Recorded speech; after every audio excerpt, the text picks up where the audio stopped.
Hi, welcome to PSR studies. Andhra Pradesh రాష్ట్రంలో ICET notification అయితే release అయింది. మీరు ఐసెట్కి అయితే అప్లై చేసుకోవచ్చు. ఆల్రెడీ నేను ఇంపార్టెంట్ డేట్స్ చెప్పాను, మళ్ళొకసారి చూపిస్తున్నాను ఇంపార్టెంట్ డేట్స్. ఆన్లైన్ అప్లికేషన్ వచ్చేసి 13th మార్చ్ నుంచి స్టార్ట్ అయింది. అప్లై చేసుకోవడానికి లాస్ట్ డేట్ వచ్చేసి 9th ఏప్రిల్. విత్ 1000 లేట్ ఫీతోని 14th ఏప్రిల్ వరకు అప్లై చేసుకోవచ్చు. 2000తోని 19th ఏప్రిల్ వరకు అప్లై చేసుకోవచ్చు. 4000 ఫీజుతోని 24th ఏప్రిల్ వరకు అప్లై చేసుకోవచ్చు. 10,000 లేట్ ఫీజుతోని 28th ఏప్రిల్ వరకు అప్లై చేసుకోవచ్చు. ఇదంతా వదిలేయండి, మీరు అన్ని పైసలు కట్టలేరు, కానీ 9th ఏప్రిల్ వరకు అప్లై చేసుకునేటట్టు చూసుకోండి. లేట్ ఫీజు కట్టి వేస్ట్ చేసుకోకండి మీ పైసలు. నెక్స్ట్, మీరు ఆల్రెడీ సబ్మిట్ చేసిన డేటాలో ఏమైనా రాంగ్ ఉంటే 29th and 30 రోజు మీరు ఎడిట్ చేసుకోవచ్చు. హాల్ టికెట్స్ అయితే May 2 నుంచి డౌన్లోడ్ చేసుకోవచ్చు. ఎగ్జామ్ డేట్ వచ్చేసి 7th May. టైమింగ్ వచ్చేసి morning session 9 to 11:30, afternoon session వచ్చేసి 2 to 4:30. ఇప్పుడు ఏ విధంగా అప్లై చేసుకోవాలని చూపిస్తా. నేను కామెంట్ సెక్షన్లో లింక్ ఇస్తాను. ఆ లింక్ పైన క్లిక్ చేయగానే మీరు ఏపీ ఐసెట్ 2025 అఫీషియల్ వెబ్సైట్కి ఎంటర్ అయిపోతారు. ఎంటర్ అయిపోగానే మొత్తం అప్లై చేసుకునే ప్రాసెస్లో వచ్చేసి 4 స్టెప్స్ ఉంటాయి. ఫస్ట్ ఏంది, eligibility criteria and fee payment. అంటే మీరు ఫీ పే చేయాల్సి ఉంటుంది. ఫీ పే చేసిన తర్వాత మీ ఫీజ్ పేమెంట్ సక్సెస్ అయిందా లేదా తెలుసుకోవడానికి స్టెప్ 2కి వెళ్ళాలి. Know your payment status. Fees complete అయిపోయిన తర్వాత 3rd స్టెప్లో ఫిల్ అప్లికేషన్. అంటే మీ ఎడ్యుకేషన్ క్వాలిఫికేషన్స్, మీ యొక్క పర్సనల్ డీటెయిల్స్ ఎంటర్ చేయాలి. మొత్తం సబ్మిషన్ చేసిన తర్వాత లాస్ట్ స్టెప్ వచ్చేసి అప్లికేషన్ ప్రింట్ తీసుకోవాలి. సో ఫస్ట్ స్టెప్ 1కి వెళ్ళండి. ఇక్కడ qualifying exam degree hall ticket number, ప్రస్తుతం మీ degree final year hall ticket number, మీ candidate name, date of birth as per SSC సర్టిఫికేట్లో ఏముందో అది వేయాలి. Mobile number mention above is మీదా, మీ ఫాదర్దా, మదర్దా, రిలేటివ్దా. Alternate mobile number, email ID.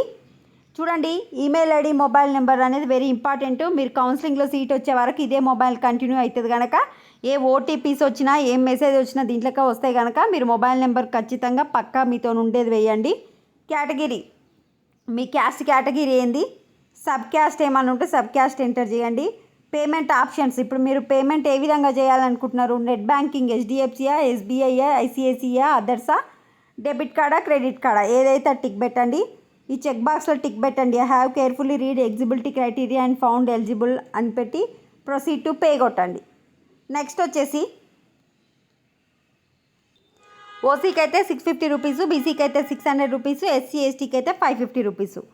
తర్వాత మీరు ఏ కార్డ్ అనేది కార్డ్ డీటెయిల్స్ ఎంటర్ చేసిన తర్వాత ఇక్కడ your payment and successfully your payment ID అని వస్తుంది కదా, ఈ ఐడి మీరు ఖచ్చితంగా దాచిపెట్టుకోవాలి. ఫర్దర్గా మీకు ఏం ఓపెన్ చేయాలన్నా ఈ ఐడీస్ కావాలి. మీకు IDs, reference IDs and registration number అనేది డిస్ప్లే అయిన దగ్గర మీరు స్క్రీన్ షాట్ తీసుకొని రాసి పెట్టుకోవాలి.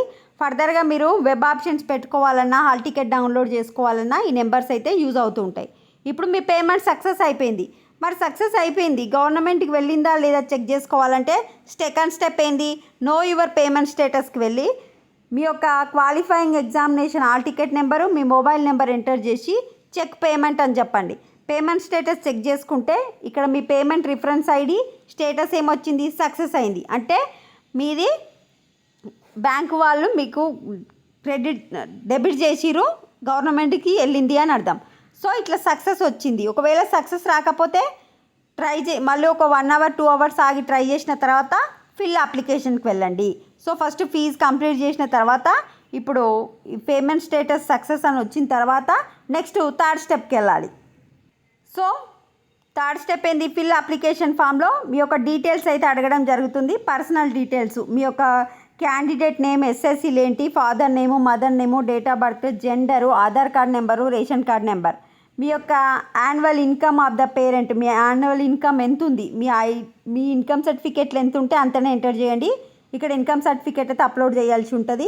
మీ కేటగిరీ ఏంది, మీకు ఏమైనా స్పెషల్ రిజర్వేషన్ ఉందా, అంటే ఎన్సీసీ కానీ, క్యాబ్ కానీ, స్పోర్ట్స్ కానీ ఏమైనా ఉన్నాయా, మీరు ఫిజికల్లీ హ్యాండిక్యాప్డా, మైనార్టీ, నాన్ మైనార్టీయా, మీ యొక్క present address, permanent address same, present permanent same అయితే permanent address same as present address అని దాంట్లో టిక్ పెట్టండి.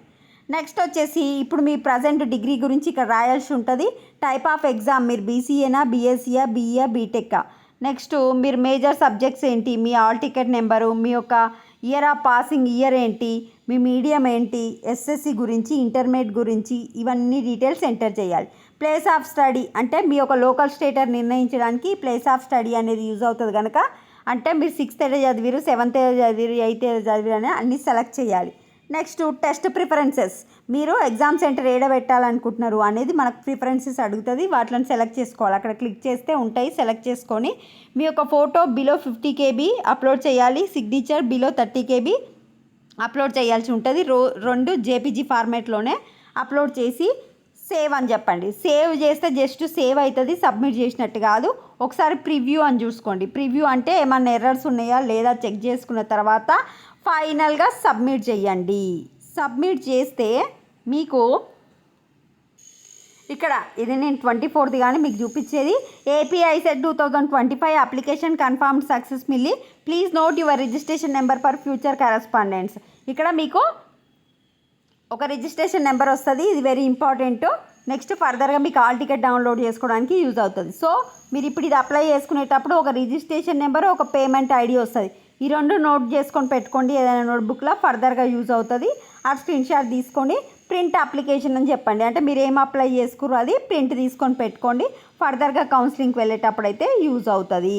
సో ఇప్పుడు మీకు మొత్తం మీ దగ్గర ఇన్కమ్ సర్టిఫికేట్ ఉండాలి, డిగ్రీ సర్టిఫికేట్స్ ఉండాలి, 10th ఇంటరు, నెక్స్ట్ ఈ ఫోటో సైజులు చేసి పెట్టుకోవాలి ముందే. ఇవన్నీ ముందే పెట్టుకుంటే మీకు ఈజీ అవుతుంది. ఇన్కము, క్యాస్ట్ అడగలేదు కానీ caste certificate number, income certificate number, మీ యొక్క డిగ్రీ సర్టిఫికేట్స్, మీ ఇంటరు 10th, మీ యొక్క ఫోటో, మీ సిగ్నేచర్ ఇవన్నీ ఉంటే వెంబడే అప్లై చేసుకోవచ్చు. ఈ విధంగా అప్లై చేసుకోండి. ఇంకేమైనా డౌట్ ఉంటే కమెంట్ సెక్షన్లో మెన్షన్ చేయండి. అదేవిధంగా ఇందాకనే ఒక వీడియో పోస్ట్ చేశాను, సిలబస్ ఏంటి, క్వాలిఫైడ్ మార్క్స్ ఏంటి, క్వశ్చన్ పేపర్ ప్యాటర్న్ ఏముంటుంది, ఇంపార్టెంట్ డేట్స్ ఏంటి, ఫీజు వివరాలు, పూర్తి వివరాలు అయితే ఇంతకుముందుకు వీడియోలోనే అప్లోడ్ చేశాను. ఆ వీడియో యొక్క లింక్ కమెంట్ సెక్షన్లో ఇస్తాను. ఇది అప్లికేషన్ ప్రాసెస్ ఏ విధంగా ఉంటుందనేది ఈ వీడియోలో చూపించాను. వీడియోని లైక్ చేయండి, ఛానల్ తప్పకుండా ఫాలో అవ్వండి. మీకు కౌన్సిలింగ్ వచ్చేసి ఆగస్ట్ అట్లా అవుతుంది, ఆగస్ట్ ఆర్ సెప్టెంబర్లో అవుతుంది. అప్పటి వరకు మీకు ఏ చిన్న అప్డేట్ వచ్చినా ఐసెట్ గురించి అప్డేట్ చేస్తూ ఉంటాను. మీరు చేయాల్సిందల్లా వీడియోని లైక్ చేసి ఛానల్ని సబ్స్క్రైబ్ చేసుకోవడం. చాలామంది ఎన్నో వీడియోలకు లైక్ చేస్తూ ఉంటారు, యూస్ఫుల్ అయ్యే స్టడీస్ వీడియోస్కి మాత్రం మీరు వీడియోని లైక్ చేయరు, ఛానల్ని సబ్స్క్రైబ్ చేసుకోరు. వీడియోని తప్పకుండా లైక్ చేసి ఛానల్ని సబ్స్క్రైబ్ చేసుకోండి. ఏం డౌట్ ఉన్నా కమెంట్ సెక్షన్లో మెన్షన్ చేయండి. Thanks for watching.